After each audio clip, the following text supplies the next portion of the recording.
In 1891, a 12-year-old black boy named John Duncan was sent to death row for a crime he never committed.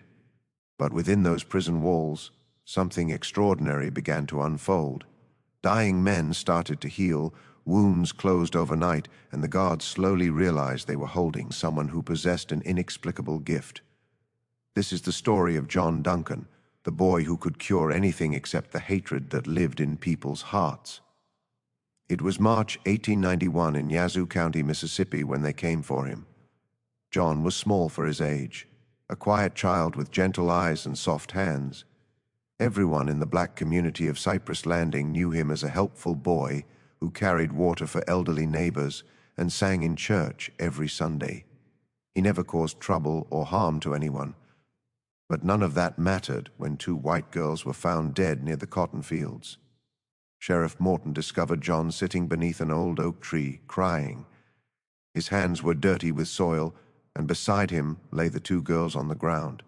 He had placed wildflowers carefully in their small hands. Their white dresses were stained with dried blood. John tried desperately to explain. He said he had found them already dead and tried to help them, tried to wake them up, but the sheriff didn't want to hear explanations.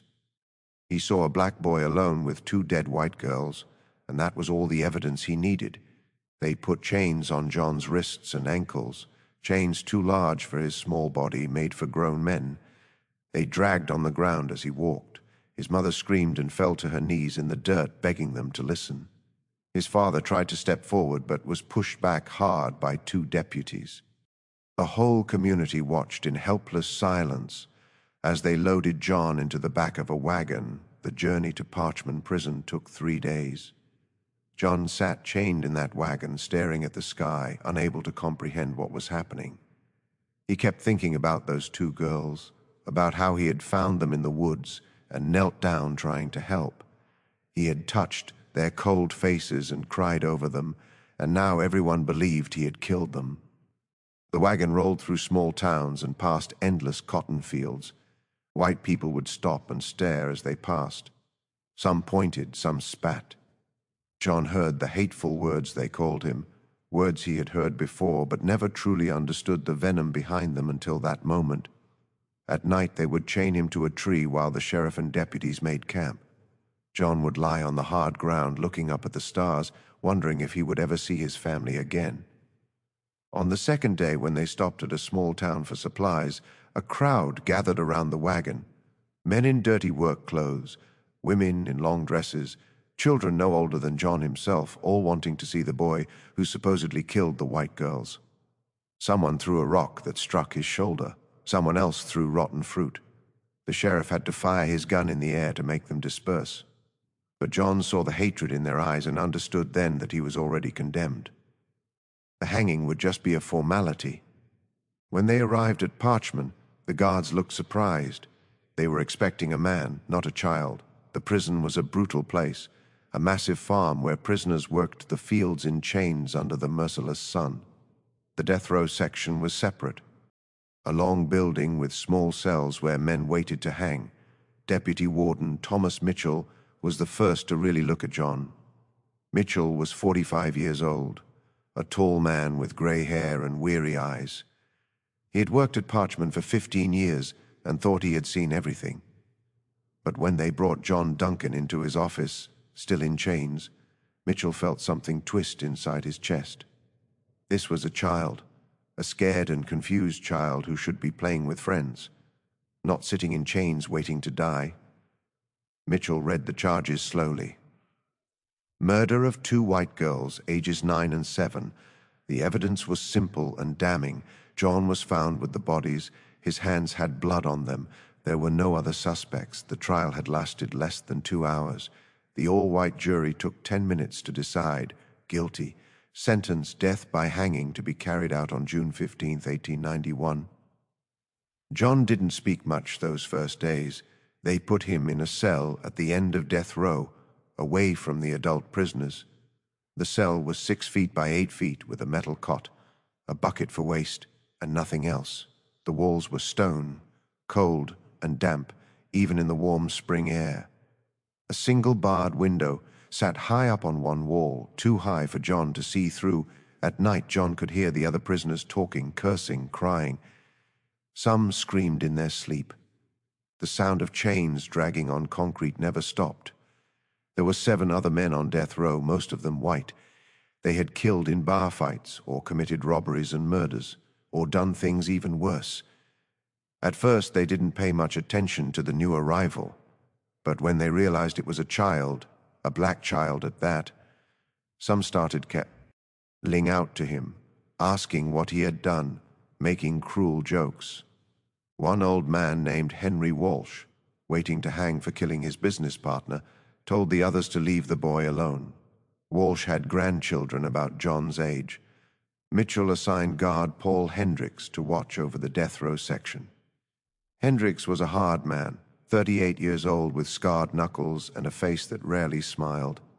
He had fought in bar rooms and back alleys most of his life. He came from nothing, grew up rough, and learned early that the world didn't give you anything for free. He didn't particularly like his job, but it paid better than field work and kept him out of the sun. When Mitchell told him about the boy, Hendricks just shrugged. He didn't care who was in the cells as long as they stayed quiet and didn't cause trouble. But Hendricks found himself watching John more than he expected to. The boy was so small in that cell, he would sit on his cot with his knees pulled up to his chest, arms wrapped around his legs, staring at nothing. Sometimes Hendricks would hear him singing quietly, old church songs that Hendricks recognized from his own childhood before life had beaten the religion out of him. The boy's voice was sweet and clear, echoing off the stone walls in a way that made even the hardest prisoners stop and listen. Something started happening almost immediately after John arrived, something nobody could explain. 3 days after John got to Parchman, a prisoner named Samuel Cross started screaming in his cell.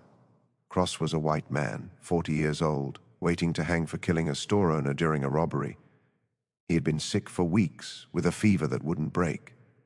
The prison doctor, an old drunk named Foster who barely knew medicine, said it was probably pneumonia and there wasn't much they could do.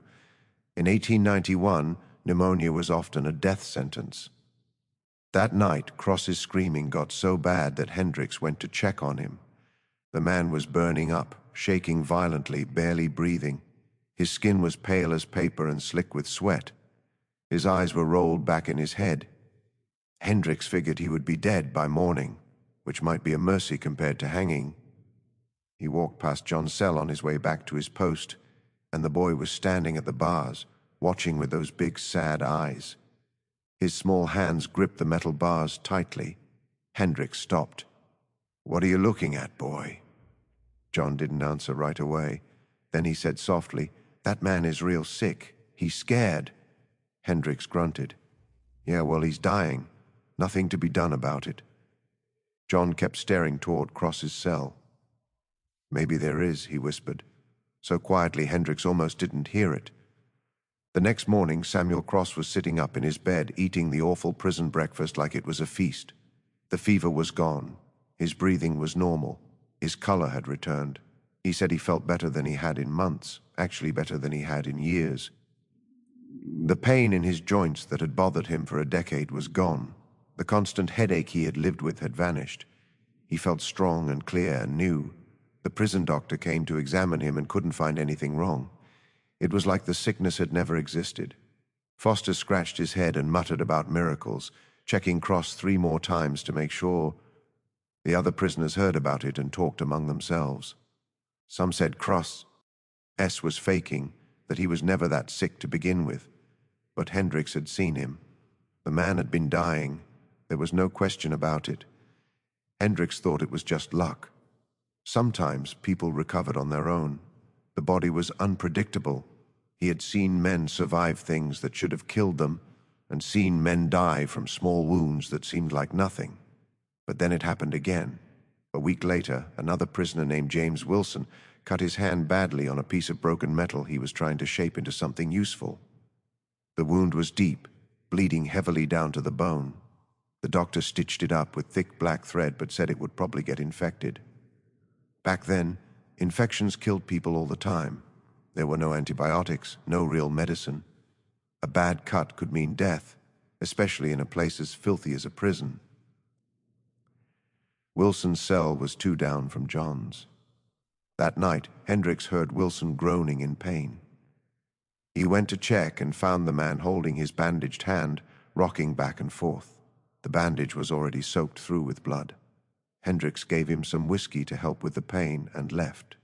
When he came back an hour later to check again, John was standing at his cell bars, staring in Wilson's direction.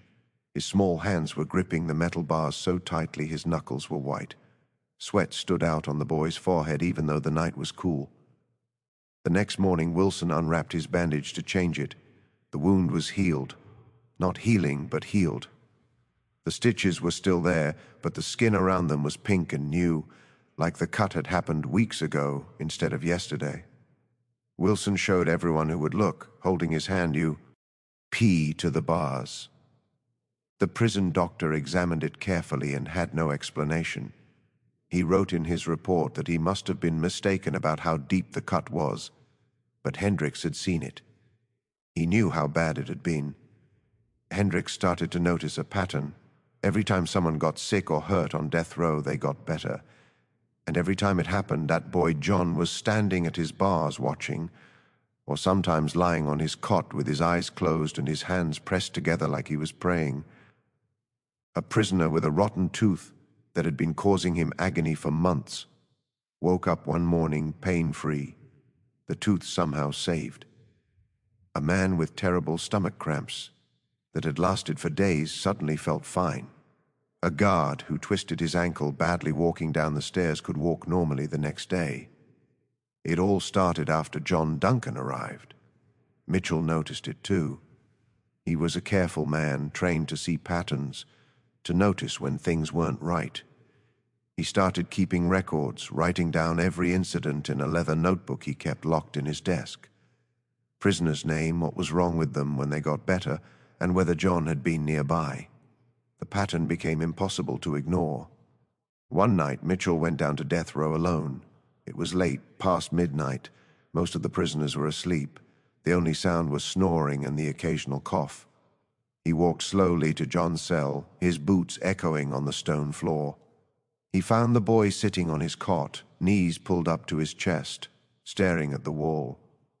John looked up when he heard footsteps. His eyes were red like he had been crying. Mitchell pulled up a stool and sat down outside the cell bars. For a long time, neither of them spoke. Then Mitchell asked him directly, keeping his voice low so the other prisoners wouldn't hear. "Son, are you doing something to these men? Are you helping them somehow?" John didn't answer right away. He looked down at his hands, turning them over slowly, studying his palms like they belonged to someone else. Then he nodded once. Mitchell felt his heart beat faster. He had suspected it, but hearing the boy confirm it made it real. "How? How are you doing it?" John's voice was so quiet Mitchell had to lean closer to hear. "I don't know how, sir. It just happens. When someone's hurting real bad, I can feel it like their hurt is inside me too. And if I think about them hard enough, if I really want them to be okay, sometimes the hurt goes away. It moves from them to me, and then it just disappears." Mitchell asked if it hurt John when he did it. The boy nodded again, more firmly this time. "Yes, sir. It feels like their pain moves into me for a little while. Sometimes it's real bad, like burning or being cut. Then it fades away slow. But I get real tired after, real tired like I've been working in the fields all day." He paused, then added, "My mama always said I had a gift. She made me promise not to tell nobody. Said people wouldn't understand. They would be afraid, or they would use me." Mitchell sat there for a long time looking at this child who could do impossible things. His mind raced with questions, with doubts, with wonder. Finally, he asked John what really happened that day in the woods with the 2 girls. John's eyes filled with tears that spilled down his cheeks. He said he was walking home from helping Mrs. Patterson with her garden. She was an old woman who lived alone, and John would help her pull weeds and carry water twice a week. It was late afternoon, the sun getting low. He heard crying in the woods and went to look. He found the two girls lying there in a small clearing, bleeding from wounds in their chests. Their eyes were open but not seeing. He ran to them, knelt down, tried to use his gift to heal them like he had healed others before. But they were already gone. He was too late. The gift didn't work on people who were already dead. He had tried so hard, concentrating until his head hurt, until his nose bled, but nothing happened. They stayed cold and still. He had cried over them, these two little girls he didn't even know. He had placed wildflowers in their hands because it seemed like the right thing to do, something respectful. And that's when Sheriff Morton found him. John said he had the gift for as long as he could remember. When he was little, maybe 5 years old, his grandmother got sick with a bad cough that wouldn't go away. She got weaker and weaker until she could barely get out of bed. John had climbed into bed beside her one night and held her hand, wishing real hard for her to get better, praying to God to help her. The next morning, she was fine. The cough was gone. She got up and made breakfast like nothing had happened. His mother saw it happen again when John was 7. A neighbor's dog got hit by a wagon, its leg broken badly. Everyone said it would have to be shot. But John had touched the dog, and the next day it was running around like normal. After that, his mother sat him down and made him promise to keep it secret. She said people wouldn't understand. They would think he was strange or dangerous. Or worse, they would use him, work him until there was nothing left. So John kept it secret, only using his gift when nobody was looking, when he could help without being noticed. But that day in the woods, he panicked. He tried so hard to bring those girls back that he didn't hear the sheriff coming, didn't realize how bad it looked. A black boy kneeling over 2 dead white girls with blood on his hands. By the time he understood what was happening, what they thought he had done, the chains were already on him, and nobody would listen to his explanation. Nobody wanted to hear the truth. Mitchell believed him. He couldn't explain why exactly, but he did. Maybe it was because he had seen too much with his own eyes to deny it. Maybe it was because no child could lie that convincingly with that much pain in his voice. Or maybe it was just that Mitchell was tired of a world where a boy like this could be condemned to death for the color of his skin and some bad luck. Whatever the reason, he believed John Duncan was innocent.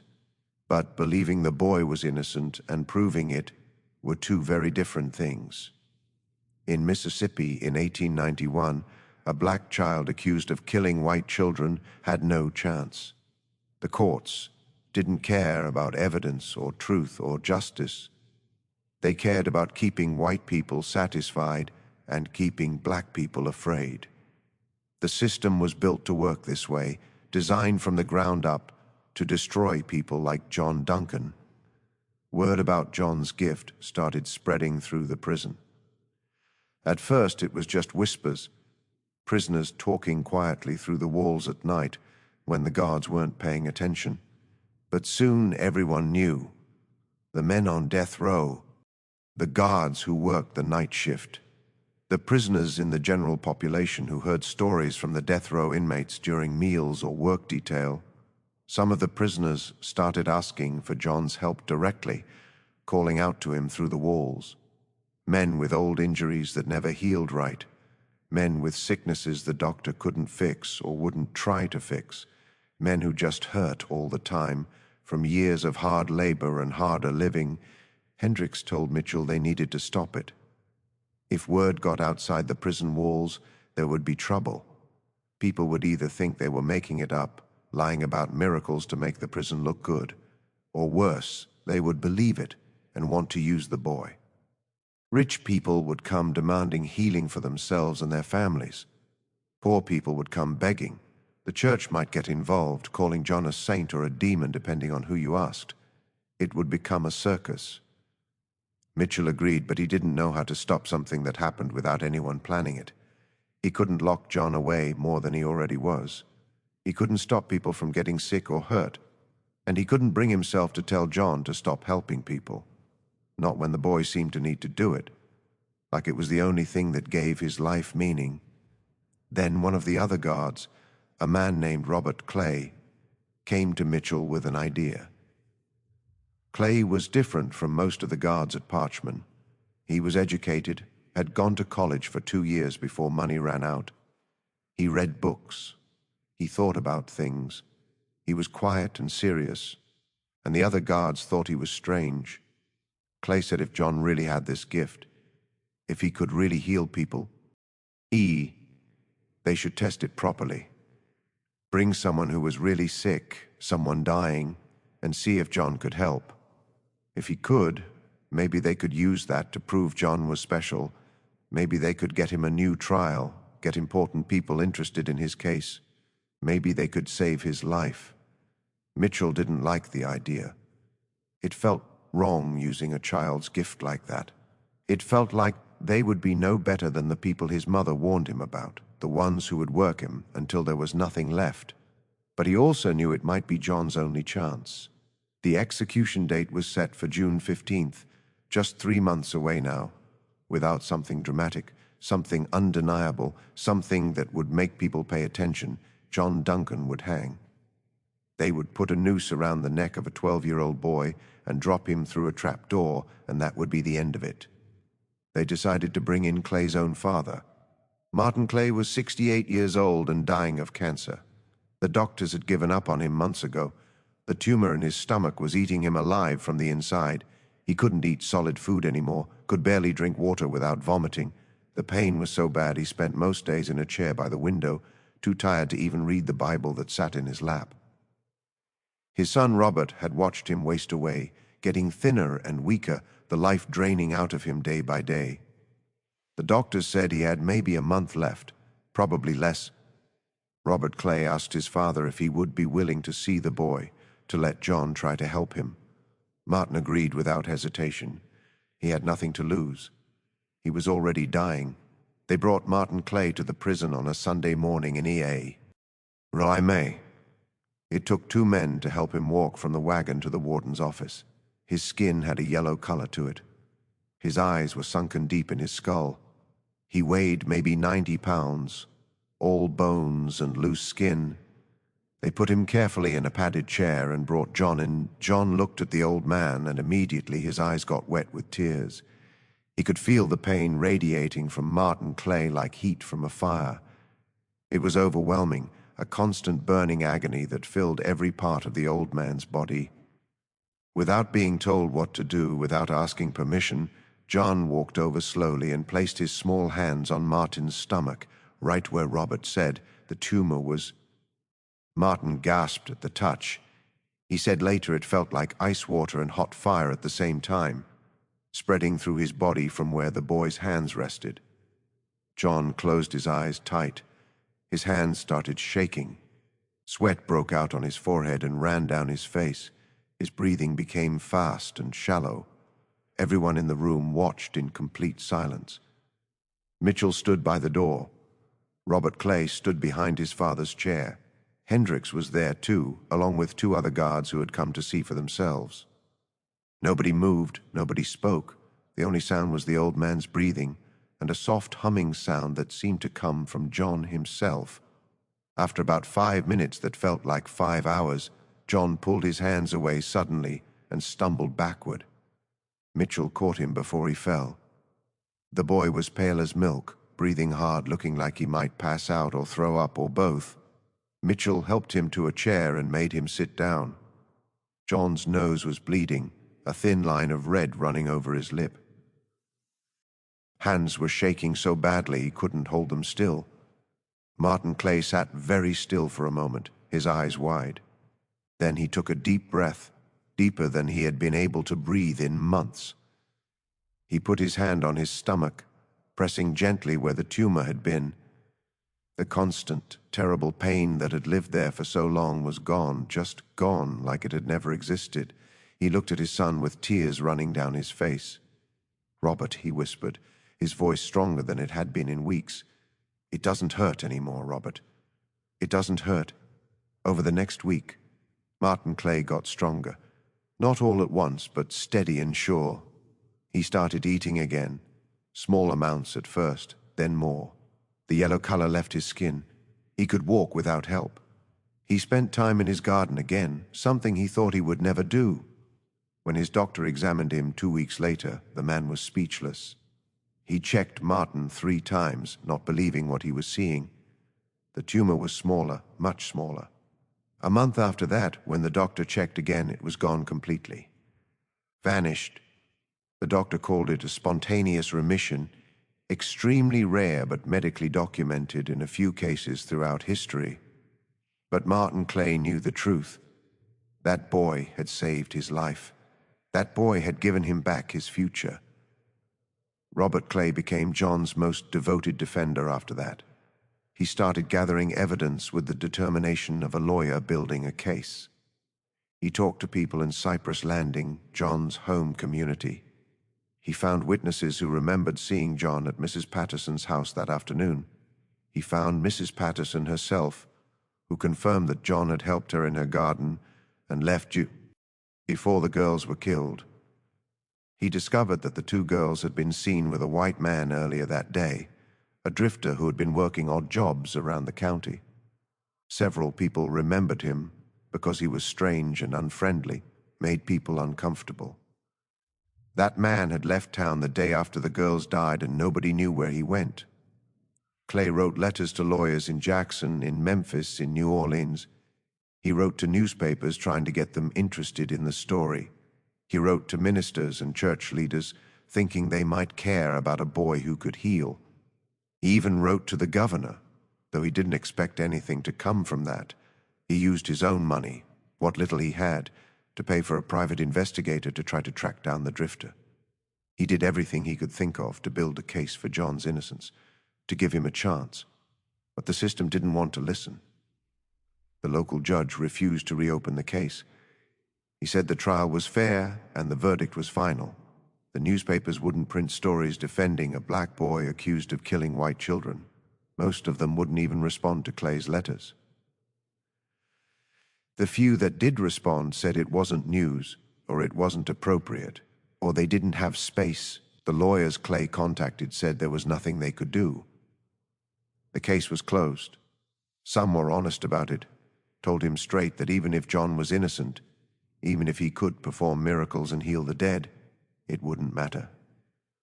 The people wanted someone to hang for those dead girls, and John Duncan was who they had chosen.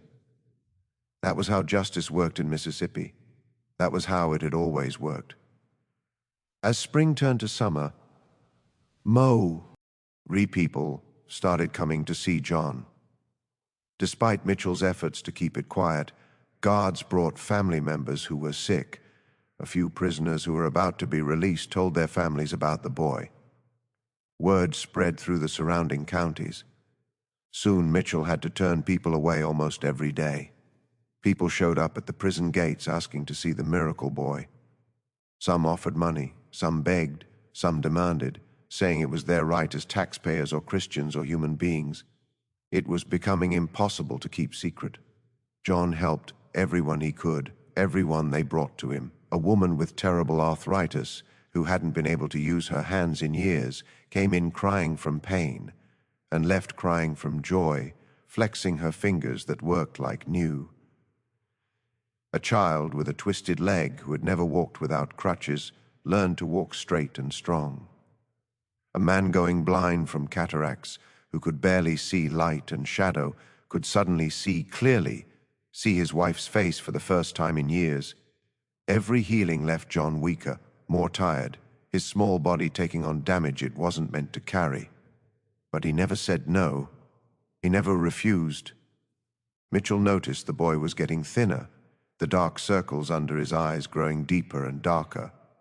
Hendricks, the hard guard who never cared about much, who had spent his life looking out for himself and nobody else, started bringing John extra food, bread from his own table, an apple or piece of chicken saved from his dinner. He would sit outside the cell at night, long after his shift ended, and talk to the boy. At first, John didn't talk much, just listened, while Hendricks told stories about his life, about growing up poor and mean, about all the stupid things he had done. But slowly, John started opening up too. He told Hendricks about his life before all this happened, about his parents, his father who worked at the mill, and his mother who took in washing, about his little sister Ruby who was only 7 and liked to sing, about going fishing in the creek with his father on Sunday afternoons, the water cool and clear and full of small fish that flashed silver in the sun, about helping his mother hang laundry and listening to her hum old songs, about playing with other children, running through the woods, climbing trees, normal things that seemed like they happened 100 years ago instead of just a few months. John told him about church, how he loved the singing most of all, how the whole community would gather on Sunday mornings in the small wooden church that smelled like pine and old hymn books, how the music would rise up and fill the space, all those voices joining together, and for a while everything felt right and good and safe. He said he missed that most, the singing, the feeling of being part of something bigger than himself. One night, Hendricks asked John why he kept helping people when it hurt him so much, when it made him so tired and weak. John thought about it for a long time, sitting there in his cell with his knees pulled up. Then he said it was because he could, because God or nature or something gave him this gift, and if he didn't use it to help people, what was the point? What was the point of having it at all? He said, being able to take away someone's pain, even for a little while, even if it cost him something, was worth it. It made him feel like his life mattered, like he was here for a reason. Hendricks, who had spent his whole life being hard and not caring about anyone, who had built walls around his heart so high nothing could get through, felt something break inside him when John said that. This child, this tiny 12-year-old boy, who had been wrongly accused and imprisoned and sentenced to death, who had every reason to be angry and bitter and hateful, had more goodness in his small body than Hendricks had in his entire life. And they were going to kill him. They were going to put a rope around his neck and drop him through a floor and kill him for something he didn't do. June came hot and heavy. The Mississippi summer settled over Parchman like a wet blanket. The prison felt like an oven during the day, the stone walls holding in heat until you could barely breathe. At night it barely cooled down, just went from unbearable to merely miserable. The prisoners suffered, the guards suffered, everyone suffered except maybe the mosquitoes that came in clouds from the swamps. John's execution was scheduled for June 15th at dawn. As the date got closer, Mitchell became desperate. He worked less and less, spent more and more time in his office writing letters, sending telegrams, trying everything he could think of to save this boy's life. He sent telegrams to the governor, to state representatives, to anyone with power or influence. He tried to get church leaders involved, thinking they might care about justice or mercy. He contacted newspapers in other states, hoping they would see the story as worth printing. He even considered helping John escape, though he knew that was impossible. A black child on the run in Mississippi wouldn't last a day. They would find him and probably kill him on the spot, and that would be that. At least now John was alive. At least he had a few more days. Robert Clay was at the prison almost every day now. He had left his job to focus on saving John full time. His wife thought he was crazy, spending their savings on a lost cause, but she didn't try to stop him. Clay's father Martin came with him sometimes, still strong and healthy, living proof of what John could do. They would sit with John, talk to him, try to keep his spirits up. But even they could see the boy was fading. The healings were taking more and more out of him. He was so thin now his bones showed through his skin. His eyes seemed too large for his face. The night before the execution, something happened that changed everything. One of the guards, a young man named Billy Porter, was working the night shift. Porter was only 22, new to the job, still trying to prove himself to the older guards. He was walking past the cells around midnight, checking on the prisoners like he was supposed to, when he heard a sound from the direction of the warden's office. It was late, way past midnight, and nobody should have been there. The warden had gone home hours ago. Mitchell usually left by 10. Porter went to investigate, his hand on the club at his belt. He walked slowly down the corridor toward the office, listening. He heard voices, angry and raised. He couldn't make out the words, but he could hear the emotion. When he got to the office door, which was slightly open, he peeked through. Inside, he saw Deputy Warden Mitchell sitting at his desk. Standing in front of the desk was Robert Clay, and he was holding a gun. Porter froze, not sure what to do. He heard Clay shouting at Mitchell, saying he had to help John escape, that it was the only way. Mitchell was shaking his head, saying it was impossible. They would both hang for it, and John wouldn't get 10 miles before they caught him. Clay was crying, waving the gun around.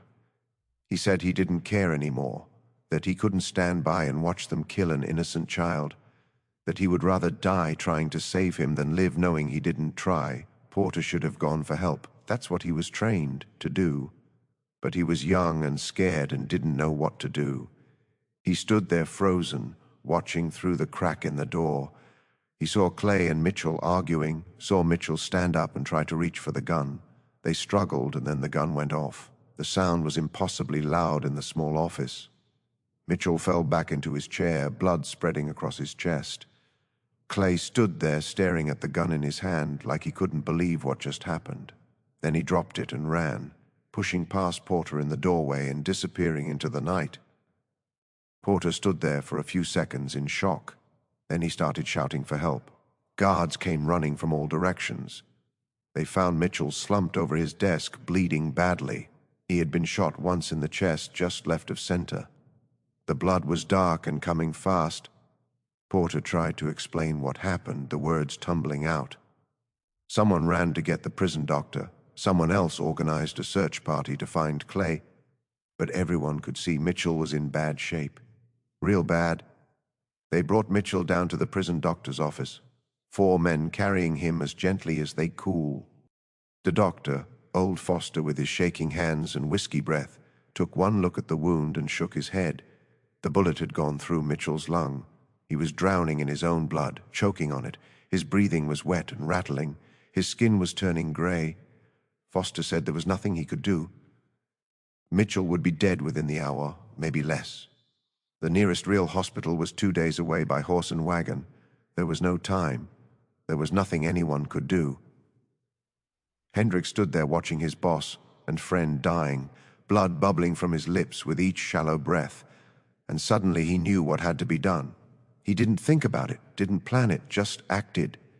He ran down to death row, his boots pounding on the stone floor. He grabbed the keys from the wall and unlocked John's cell. John was awake, sitting on his cot, looking scared. He had heard the gunshot, heard the shouting. Hendricks grabbed the boy's arm and pulled him up. "Come with me now." John didn't ask questions, just followed as Hendricks dragged him through the corridors back to the doctor's office. The other guards tried to stop them, asking what Hendricks was doing, but he pushed through them. He didn't care anymore about rules or consequences. He had spent his whole life following rules, and where had it gotten him? Nowhere good. He brought John into the room where Mitchell lay dying. Mitchell's eyes were half closed, his breathing rattling and wet with blood. There was so much blood on his shirt, on the table, on the floor. Hendricks practically threw John toward the table. "Help him," Hendricks said, his voice breaking. "Please, son. He's a good man. He tried to help you. He's been trying to, save you. Please." John looked at the dying man and his eyes went wide. He could feel the damage inside Mitchell's body, could feel the torn lung and the blood filling up his chest and the heart struggling to keep beating. It was bad, worse than anything he had tried to heal before. But he didn't hesitate. He climbed up on a stool so he could reach better and placed both his small hands over the wound on Mitchell's chest. Blood soaked through his fingers, warm and sticky. He closed his eyes and concentrated harder than he ever had before. Everyone in the room watched in silence as the boy's hands began to glow with a soft blue light. At first it was so faint they thought they were imagining it, that it was just the lamplight playing tricks. But it got brighter, pulsing in rhythm with Mitchell's failing heartbeat. The light grew and grew, casting strange shadows on the walls, turning everything in the room blue and cold and beautiful. John started to shake violently. His nose began to bleed, thin lines of red running down over his lips and chin. He made a sound deep in his throat, half cry and half moan. But he didn't stop. He kept his hands pressed to Mitchell's chest, even as his own body trembled and shook.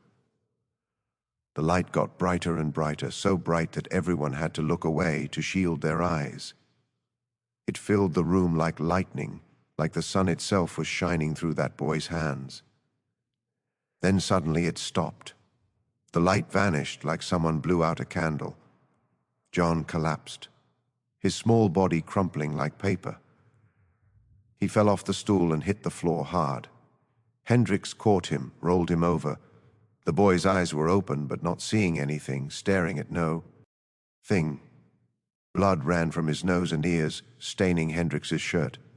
His breathing was shallow and fast like a bird's.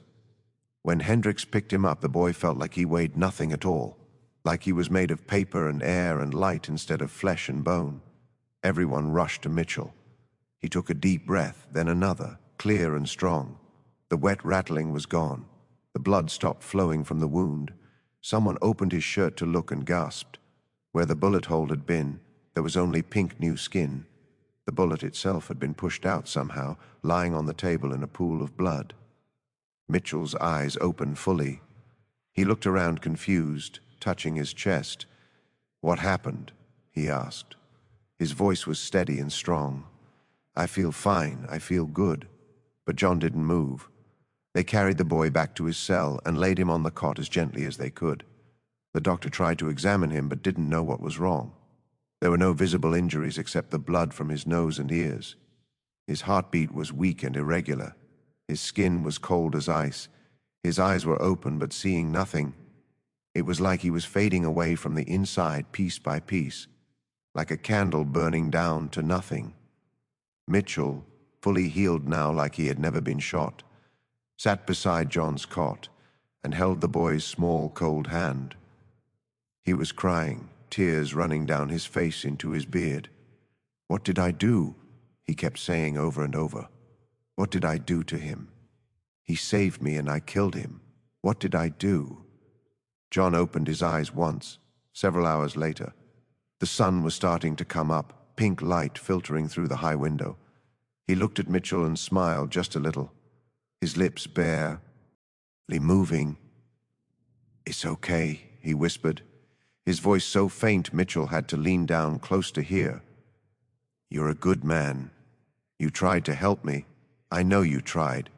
It's okay." Then his eyes closed again, and he didn't open them for a long time.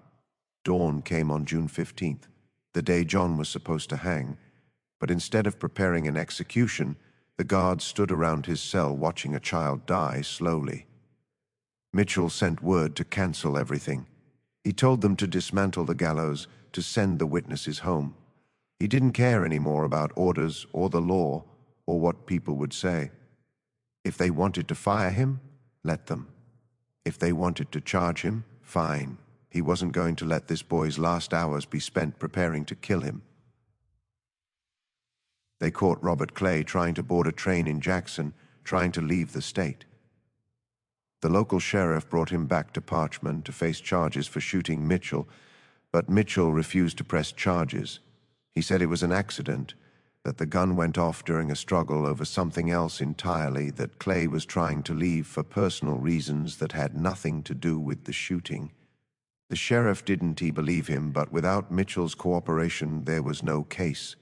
They had to let Clay go. Clay went immediately to the prison when he heard John was dying.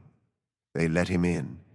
He ran down to death row and fell to his knees beside John's cot. The boy was barely conscious by then. 3 days had passed since he healed Mitchell. In that time, he hadn't eaten or drunk anything. His body seemed to be shutting down system by system, like a machine running out of power. Clay sat beside him and cried like a child.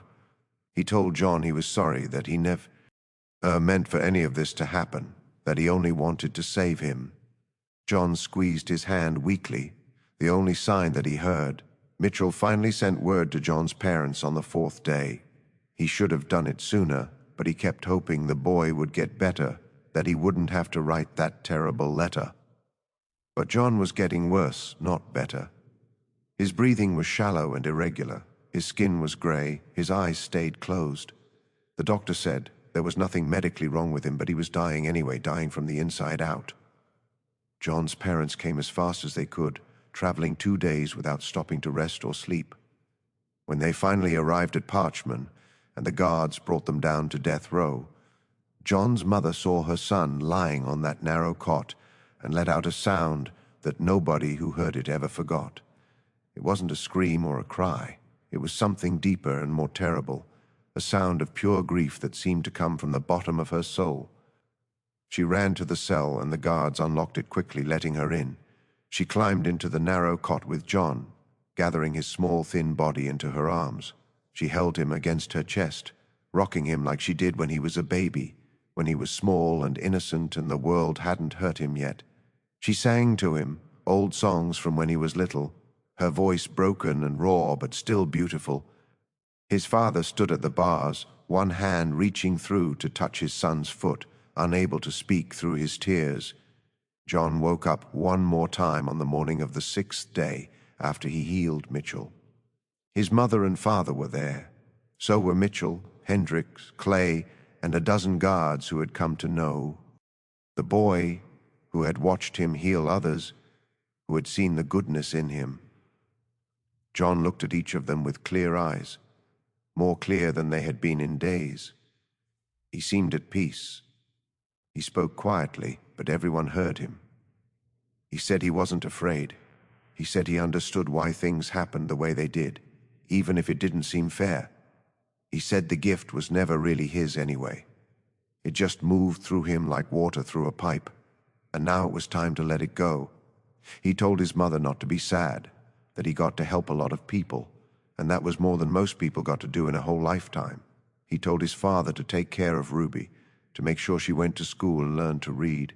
He said he was tired, so tired, and he just wanted to rest now. Then he looked at Mitchell and asked him for one last favor. He asked if Mitchell would make sure people knew the truth, that he didn't kill those girls, that he only ever tried to help people, that he used his gift for good. Mitchell promised through his tears. He swore on everything he had, on his life, on his soul, that he would tell the truth, that he would make sure John Duncan's name was cleared. John smiled. He closed his eyes and took his mother's hand and his father's hand. He whispered one more thing, so quiet they could barely hear. Tell Ruby I love her. Tell her to sing for me. And then he was gone. Just like that, gentle and quiet, like falling asleep. His breathing stopped. His heart stopped. The life left his body, and he was at peace. John Duncan died at 10 in the morning on June 18, 1891. He was 12 years old. He had lived in that prison cell for exactly 3 months and 1 week. The official cause, E of death, was listed as heart failure by the prison doctor, who had no other words for what happened. But everyone who was there knew the truth. John had given everything he had to heal others. He had burned himself out like a candle, using up every bit of light inside him until there was nothing left. He had saved so many people that he couldn't save himself. They buried John in the prison cemetery, in hard Mississippi ground under a pine tree. The grave was marked with just a wooden cross and his name carved into it, John Duncan, 1879 to 1891. His parents wanted to take him home, wanted to bury him in the community cemetery in Cypress Landing where his grandmother was buried, where he belonged. But the state wouldn't allow it. Technically, he was still a convicted prisoner. His name hadn't been cleared yet, so he stayed there at Parchman, far from the family and community that loved him. But Thomas Mitchell kept his promise. He spent the next 6 months of his life working to clear John's name. He compiled all the evidence Robert Clay had gathered. He wrote detailed reports about everything that happened at the prison, about the healings, about the kind of boy John was. He found more witnesses. He tracked down people who had seen the drifter with the girls. He worked day and night, barely sleeping, driven by guilt and grief and determination. Finally, in December of 1891, the state agreed to reopen the case. With all the new evidence, with multiple witnesses, with the pressure Mitchell and Clay had brought to bear, they couldn't ignore it anymore. A new hearing was held. The judge reviewed everything, and on Christmas Eve 1891, John Duncan was officially declared innocent. His conviction was overturned. The state admitted quietly and without much fanfare that they had executed the wrong person. Well, they hadn't executed him, but they had killed him just the same. The real killer was never found. Some old folks in Cypress Landing said years later that a drifter named Samuel Pruitt confessed on his deathbed in Texas to killing 2 girls in Mississippi back in 1891. But by then it didn't matter much. The damage was done. John was dead. His family was destroyed. Nothing could bring him back or undo what happened. Word spread about what John could do and what happened to him. Newspapers finally picked up the story after his death. Once it was safe, once it couldn't help him anymore. At first, people didn't believe it. They said it was superstition or lies or exaggeration. But too many people had been healed. Too many witnesses had seen impossible things. Martin Clay lived another 22 years, healthy and strong, telling everyone who would listen about the boy who saved his life. He died in 1913 at age 90, having outlived most of his own children.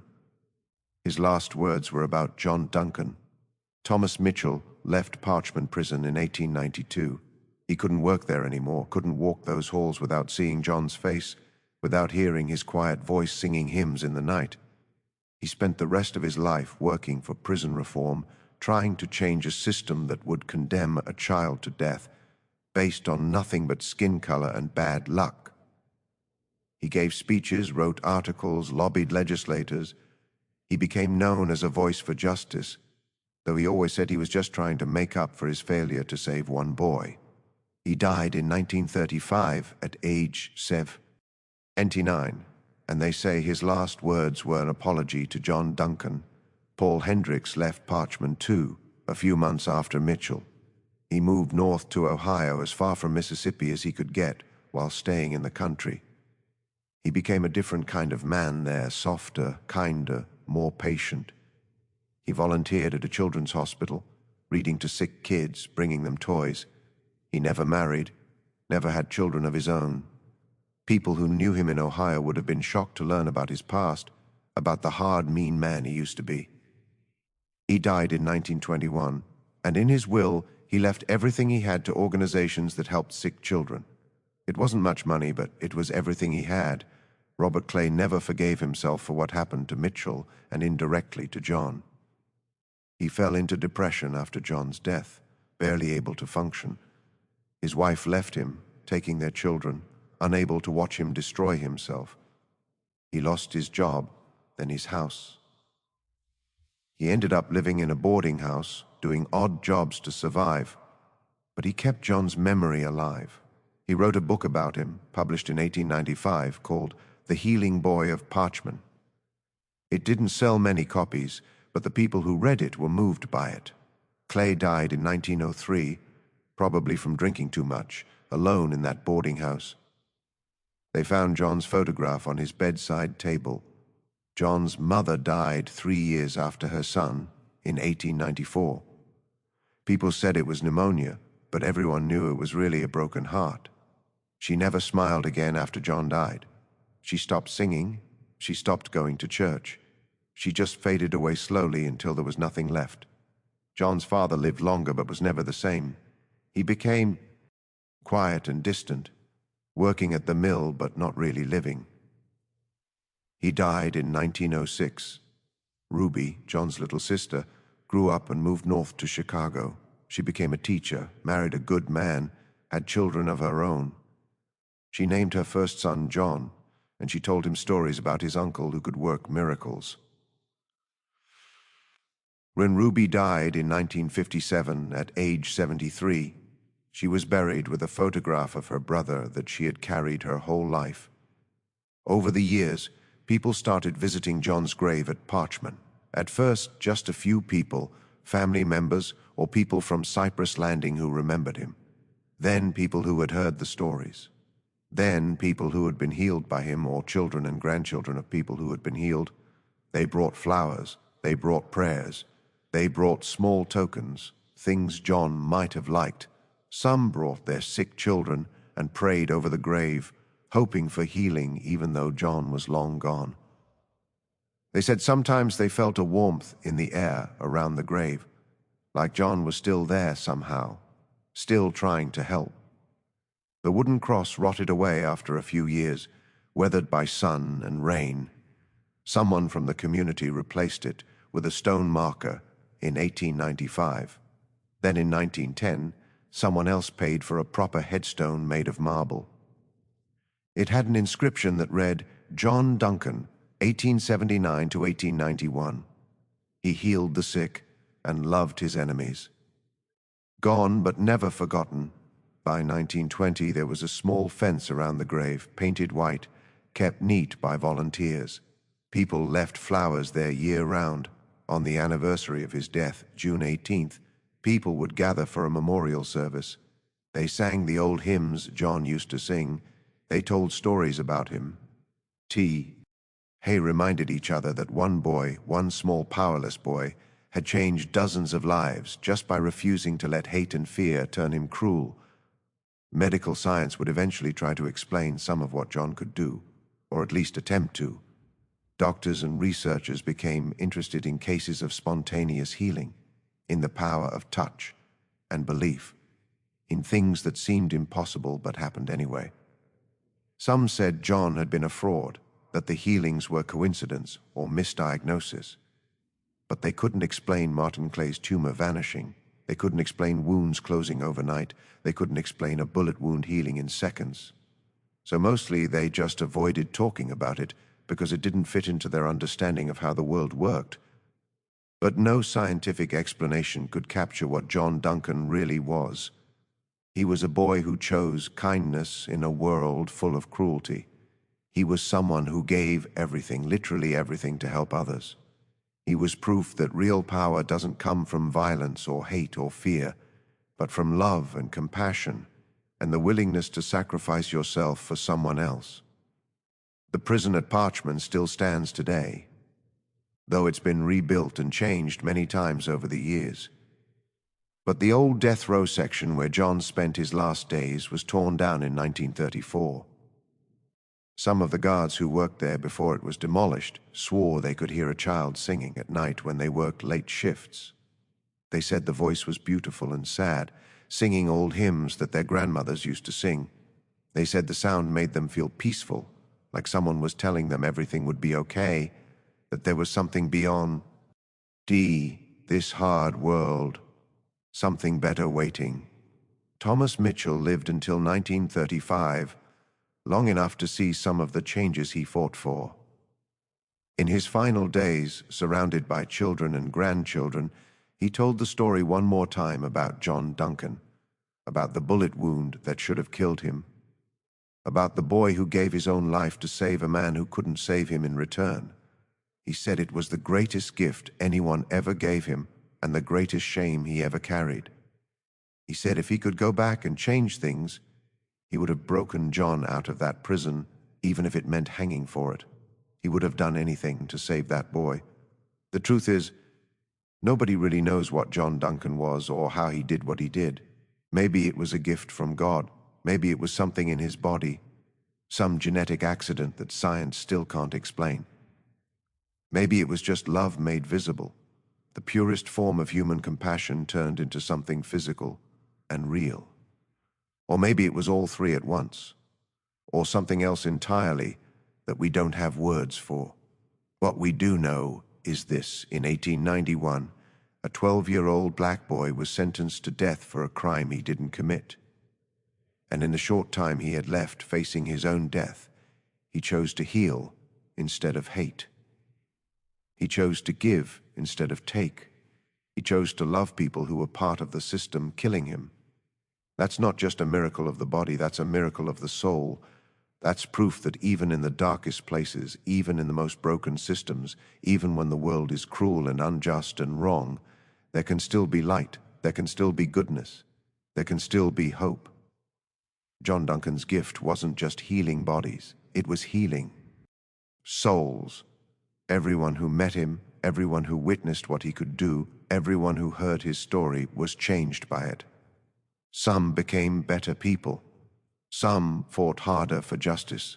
Some simply remembered that there's more to this world than what we can see and touch and understand. Some realized that every single person, no matter how small or powerless they seem, has the ability to change the world. The boy who could heal anything except the hatred in people's hearts didn't actually fail at that either, because his story, his sacrifice, his choice to love instead of hate changed hearts too. Maybe not all of them, maybe not even most of them, but some. And sometimes some is enough. Sometimes one light in the darkness is enough to help others find their way. More than 130 years have passed since John Duncan died in that prison cell. The world has changed in ways he couldn't have imagined, but his story remains, passed down through generations, told and retold, reminding us of something we too often forget, that kindness is its own kind of power. That love can overcome hate, that one person's choice to be good can ripple out through time and touch lives they never even knew existed. Today, if you visit the old Parchman Prison grounds, you can still find John's grave. It's well maintained now, a historical site that people visit from around the country. The marble headstone stands, though weathered by more than a century of rain and sun. Fresh flowers are always there, left by visitors who never knew John but who know his story. Some leave notes, prayers, wishes. Some leave coins, an old tradition meaning someone was there, someone remembered. Some just stand there for a while, quiet, thinking about a boy who died more than 100 years ago, but whose light still shines. And if you stand there long enough, quiet enough, some people swear you can feel something, a warmth in the air, a sense of peace. Like John Duncan is still there somehow, still watching over the place where he spent his last days, still sending out healing and love into a world that needs it just as much now as it did then. That's the lasting legacy of John Duncan. Not the glowing hands or the impossible healings, though those were real and witnessed by dozens of people. The real legacy is the choice he made, the example he set, the reminder he left us that we always have a choice about who we want to be and how we want to treat others. That no matter what the world does to us, no matter how much it hurts us or judges us or condemns us unfairly, we can still choose love. We can still choose kindness. We can still choose to heal instead of harm. And that light, that choice, that example will never fade. It will keep burning as long as someone remembers his story and decides to be a little more like him, as long as someone chooses compassion over cruelty, as long as someone reaches out to help another person, even when it costs them something. That's John Duncan's real gift to the world. Not healing, but hope. The hope that we can be better than our worst moments. The hope that love really is stronger than hate. The hope that one small light really can push back the darkness. John Duncan lived 12 years. He spent his last 3 months and 1 week in a prison cell, condemned to die for something he didn't do. But in that short time, that terrible time, he owed more grace and goodness than most people show in a lifetime. He healed bodies and souls. He changed lives. He proved that the measure of a person isn't how long they live, but how fully they love. And more than 130 years later, we're still talking about him. We're still inspired by him. We're still trying to understand how one small boy could have such a big impact.